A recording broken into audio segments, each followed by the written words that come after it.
Hey there, YouTube family. Stocks with Josh. Happy Sunday to you guys. In the month of June, we saw a confirmed bear market on the S&P 500 when the market dropped below 20% from its all-time highs. But this last week, all 11 sectors were up and the S&P 500 finished the week up 3%. So this was pretty bullish. So what contributed to that? I'm going to break that down for you guys in a moment. But before we begin, please invest in the like. If you're new to the page and you're looking for complex stock and crypto trading content broken down in easy to understand language, then hit that subscribe. In the comment section, do not fall for scammers. I won't reach out to you in Telegram or WhatsApp, and anything I say is not a suggestion for you to buy, sell, or hold a stock. Okay, so what attributed to this bull market run that we had last week? Well, two factors. One, commodities began to pull back from all-time highs in recent days. They essentially, oil rolled over. So we are pulling away. That takes a lot of pressure off the Fed if the price of goods begins to come down naturally on their own. And that was the first big factor that began to attribute to a possible expectation of a relief rally. The second was the news that the Fed had stress tested the banks, the top 34 big banks in the US, and all of them passed. There was actually nothing that was brought up. There was no banks in question. All 34 passed, you could say, with flying colors. So what the stress test is for the banks is a test that the Fed uses to determine whether or not they're in good fiscal, good financial shape, whether they've got proper cash flow, not just in this moment, but specifically to weather a recession. So they take the assumption that if we went into a recession over the next year or two, that these banks right now, with what they have in shape in their bank cash-wise and all the other factors that they use, would be in good shape. They would survive. They would continue to be able to support the growth of business all throughout that time frame. So those two factors is what caused the folks that determine, or you could call them the Fed Fund future traders, to readjust their expectation of the future Fed Fund rate and drop it from 4% to 3.5%. And that caused the markets to begin to go in and reassess whether we were oversold, but it caused them to go, okay, we should be a little bit higher in the markets right now. And so buying began. Oftentimes the retail group is, they're just sitting and holding, they're bag holding at the moment. And so they're not really buying at the bottom, right? A lot of them have gotten burned, but not all of you. There are every day people coming into YouTube, coming new into the market. This particular moment in time is a great time to come in. It's not to say there isn't potential to the downside, but there's a lot of really good investment opportunities, especially if you have dry powder, as they say. I wanted to break down for you the three types of recessions that we typically go through. You have a cyclical recession, you have an event-driven recession, and you have a structural recession. An event-driven recession is like what we saw in 2020 with COVID. It's sort of the idea of a black swan event, which I don't know if you guys know what a black swan event is, but years and years ago, the whole world only used to believe that swans were white. So all the world, there was only white swans. And but eventually somebody discovered down in Australia black swans. And so that's where that term black swan event comes from, is something that nobody expected existed, but it did. And so a black swan event is sort of the idea that the unexpected manifests itself. And that's what happened with COVID. So that was considered an event-driven recession, right? Structural recession was similar to what we had with the 2008 housing bubble, right? Nobody understood that the banks and the lenders and the venture capitalists were as overextended, were stretching some of the rules, were not following the rules. And so what happened was they had basically made decisions that adversely affect the economy, and there was a structural problem in our economy with our lending practices. And so that caused a massive recession. Those tend to last longer because not only do those things have to be regulated and rebuilt, but confidence has to be rebuilt. So what type of recession are we in? Well, it's the last one. It's a cyclical recession. It's extremely normal. It's basically the market's going to go in phases of expansion and then phases of compression or contraction. So basically growth and pulling back in. So we're just in a phase of contraction, right? And how far down does that type of a recession normally go, which would be the question asked. Typically, the S&P 500 in a cyclical recession drops 29%. So in the last couple of weeks, we came just about 25% down from our all-time highs on the S&P 500. We're really just about 4% away from completing the typical downturn of a cyclical recession. So I would say that in other videos that I've done, I made one of the points on a video I did with Larry last week was that in crypto, we came 89% or 88% down on many of our favorite cryptos. We want to see it break over that 90%, which is typically the full pullback in a bear winter, but we came short of getting it. Well, similarly, in the S&P 500, we came 25% down, but we really need that other 4% to essentially put this recession in the bag and begin to confidently invest. So we're clearly only in a relief rally right now. And that's what I want to talk to you guys about. I want to talk to you guys about investing in the relief rally. I brought up Alibaba to you guys on Friday as a hot stock that I've been trading, swing trading. And you guys know we're doing the Verb Small Account Challenge. We're also swing trading that stock. We're intending to basically trade it in a price range. The way that you swing trade a stock is you establish the bottom of the range and you establish the top of the range. And you then identify the best places to begin to DCA into the bottom half of that range. We did that with Verb. Now, if you guys want to follow along with me on the Verb Small Account Challenge, in the description of this video is a link to moomoo. You can download that. We're using moomoo as a platform to do our small account challenge. You need to fund that with $200. And right now, if you do that, moomoo is giving up to 10 free stock, of which Google could be one of them. So you have the potential of getting up to $20,000. If you put $100 in, you're guaranteed, I believe, to get a free share of Lucid and shares equaling guaranteed up to $60. I do want to remind all of you who've downloaded moomoo that you need to collect your free stock. Some of you, they'll give you a free stock. They'll give you a little pop-up that says you've been awarded this free stock, but you also have other stock that you have to go to the Me tab and the Promotions tab, and you have to spin a dial to actually get for it to tell you which stock you're going to get for free. You might get one that's valued at $10. That's where you might get one that's valued at the price of Google, $22,400. A lot of you guys I've been hearing in the comment section, hey, I'm not getting my stocks. You're not spinning for them so that you can win the highest one that you could possibly win. Okay, so you guys look into that.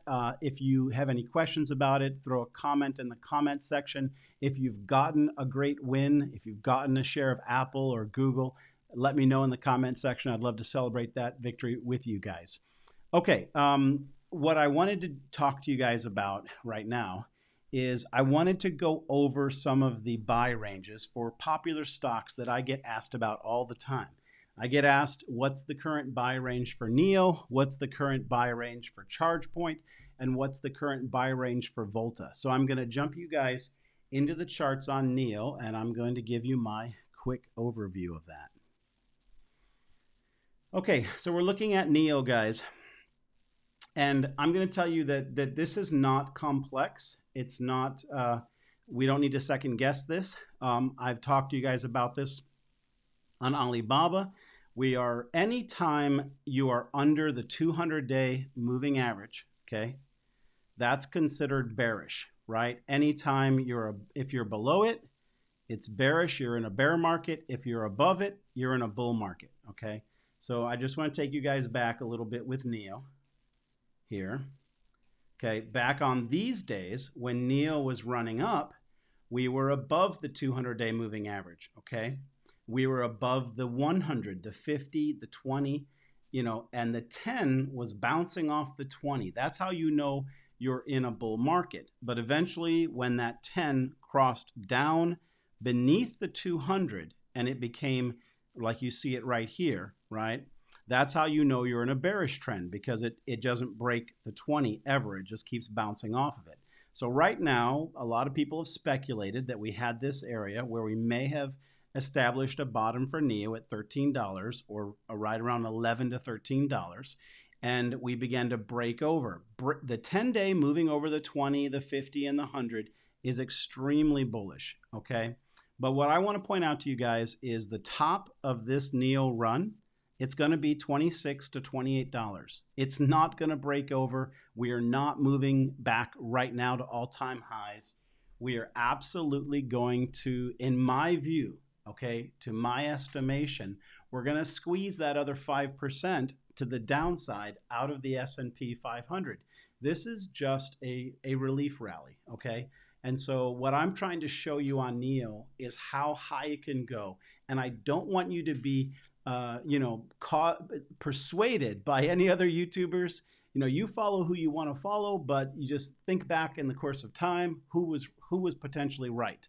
Now, I'm putting myself out on a limb to say what the top is, because I don't know for certain.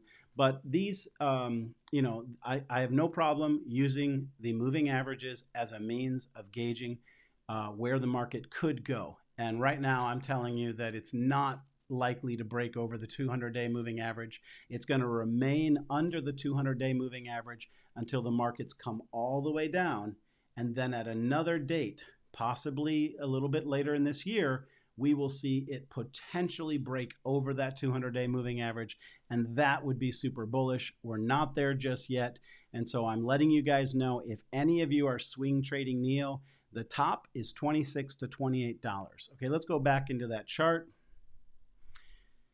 So again, the bottom will begin to change. So in this last scenario, the bottom was between $11 and $13.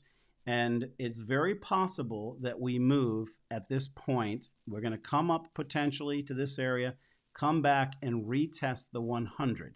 To retest the 100 would potentially bring us back into a buy zone that would be between $16 and $18. And that's another big point that I want to go over with you guys. If you've been participating in my small account challenge on Verb, you know that once we ascertain our trade range, okay, we then figure out, we break up the amount of money we're going to invest. Now, in the Verb Small Account Challenge, we were trying to take $200 to $400, but we broke up the $200 in $50 increment trades, okay? We figured out our trade range and we said, okay, we're going to take our first trade at X. So in the case of NIO, your first trade, once it pulls back, right, would be below $18. And you then want to take your next trade a solid 3%, not in my view, not a penny less than 3% below $18. And then the following trade, you'd actually want to have at a higher percentage, possibly 3.5%, possibly 4% down, right? This would give you a nice average, and because you don't know exactly where NIO is going to find its new bottom. You want it to be a higher low.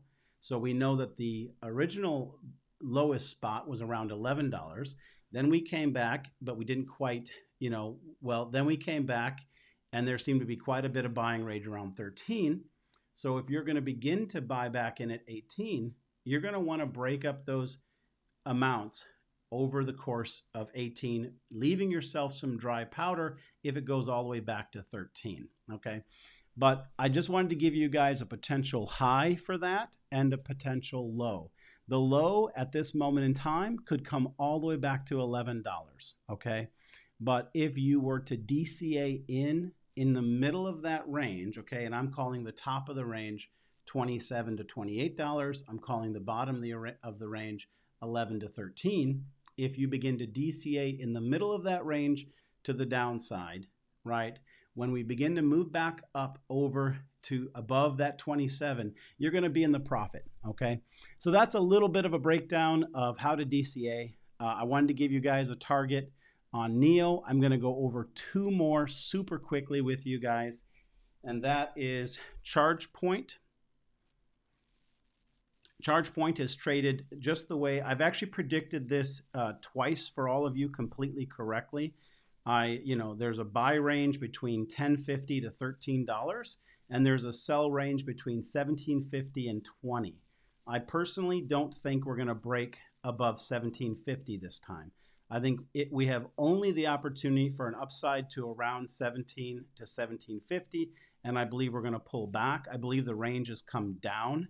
And I'll even say that we're up against a line of support right now. Okay, so if the market were to turn on us, we could possibly just come down from here. But if we're going to move up further, the next area of resistance on ChargePoint is going to be $17.50. I would not be waiting to try to get a sell at 19 to 20 this time.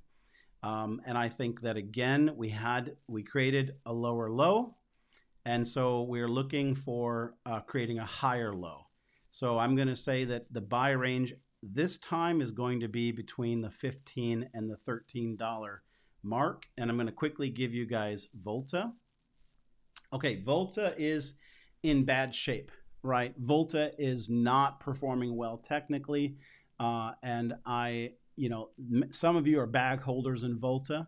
I'm not fearful of the company overall. But the problem they're having is the same problem with not having established leadership to take the company forward. I think that there's going to be no institutional buyers in Volta right now until they get their leadership. But what I think could happen is when they solve their leadership, the run-up that we should have seen in this time frame in which the markets were kind of recovering a little bit, we'll basically see that and more the minute they resolve their leadership issue. But the market is, the market makers and the institutional and the venture capitalists are just simply not going to touch Volta until that happens, until that leadership scenario is squared away, which means that if you're holding this, I see the price range from $1 to $3. That's the range. So if you're in at between $2 and $3, I want you to be prepared that this can come, in my mind, easily down to $1, especially if it doesn't rally, which it hasn't during this last run-up that we saw last week. So if this stock fails to rally, when the market begins to turn back down, it's just going to go lower. I would say that this is a classic example of high risk, high reward, because I do believe that if they solve their leadership issue, this will get a nice pop. I did see that they created a new contract, a new retail contract with more of their units to be placed in the marketplace and more advertising contracts for their units. So, they're moving ahead. I think that they have a great product, a unique product amongst the chargers. But right now, the company is without solid leadership, and so it's going to continue to suffer. So that's my overview on NIO, ChargePoint, and Volta. I try to cover the stocks you guys want covered. If there is some stocks that you guys want covered, let me know in the comment section. If you want, just say hi to me in the comment section. Otherwise, all of you guys have a restful Sunday, and we'll look forward to this upcoming week together. Talk to you later. Bye-bye.